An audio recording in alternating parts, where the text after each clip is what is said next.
Hi friends, എല്ലാവർക്കും അങ്കീസ് ഗാലറിയിലേക്ക് സ്വാഗതം. ഇന്ന് നമുക്ക് കിടിലം ടേസ്റ്റിലുള്ളൊരു കോളിഫ്ലവർ മസാല തയ്യാറാക്കിയെടുക്കാം. ഇതിനായി 350 ഗ്രാം അളവിലുള്ള കോളിഫ്ലവർ ചെറിയ കഷ്ണങ്ങളായി മുറിച്ചെടുത്തിട്ടുണ്ട്.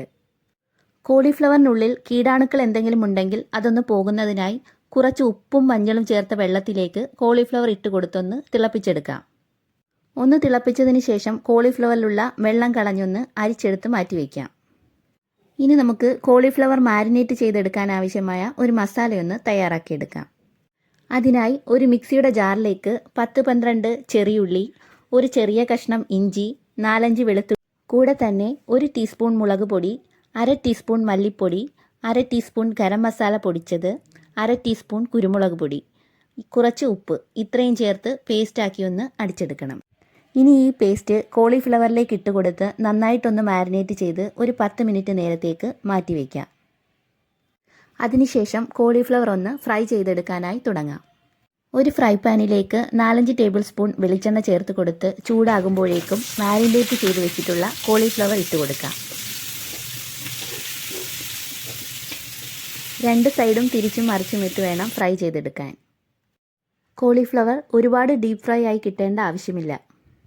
കോളിഫ്ലവർ എല്ലാം ഇങ്ങനെയൊന്ന് ഫ്രൈ ചെയ്തെടുത്തതിന് ശേഷം മറ്റൊരു കടായി അടുപ്പിലേക്ക് വെച്ച് കൊടുക്കാം. കടായിയിലേക്ക് 2 ടീസ്പൂൺ വെളിച്ചെണ്ണ ചേർത്ത് കൊടുക്കാം. എണ്ണയൊന്ന് ചൂടായി വരുമ്പോഴേക്കും ഒരു സവാള പൊടിയായി അരിഞ്ഞത് ചേർത്ത് കൊടുക്കാം. പിന്നീട് ഇതിലേക്ക് ഒരല്പം ഉപ്പ് കൂടി ചേർത്ത് കൊടുത്ത് സവാള നന്നായിട്ടൊന്ന് വഴറ്റിയെടുക്കാം. സവാളയൊന്ന് വഴണ്ട് വന്നാൽ പിന്നെ 2 പച്ചമുളക് ചെറുതായിട്ട് അരിഞ്ഞതും കുറച്ച് കറിവേപ്പിലയും കൂടി ചേർത്തിളക്കാം. പിന്നീട് ഇതിലേക്ക് ഒരു വലിയ തക്കാളി ചെറുതായി അരിഞ്ഞതും കൂടി ചേർത്ത് കൊടുത്ത് നന്നായിട്ടൊന്ന് വഴറ്റിയെടുക്കണം.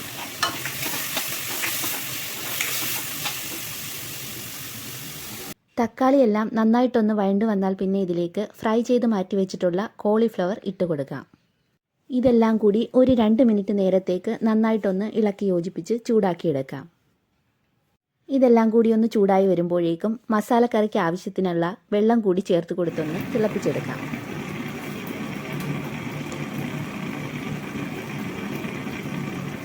ഇപ്പോൾ നമ്മുടെ ഉഗ്രൻ ടേസ്റ്റിലുള്ള കോളിഫ്ലവർ മസാലക്കറി ഇവിടെ തയ്യാറായി കിട്ടിയിട്ടുണ്ട്.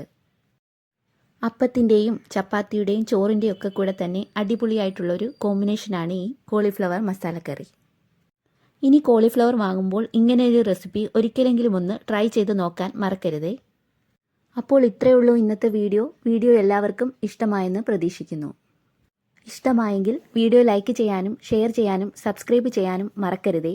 കൂടെ തന്നെ തുടർന്നുള്ള വീഡിയോസിൻ്റെ നോട്ടിഫിക്കേഷൻസ് ലഭിക്കുന്നതിനായി ആ ബെൽ ബട്ടൺ കൂടിയൊന്ന് അമർത്തിയേക്കണേ. ഒപ്പം നിങ്ങളുടെ വിലയേറിയ അഭിപ്രായങ്ങളും നിർദ്ദേശങ്ങളും കമൻറ്റ് ബോക്സിൽ രേഖപ്പെടുത്താൻ മറക്കരുതേ. താങ്ക്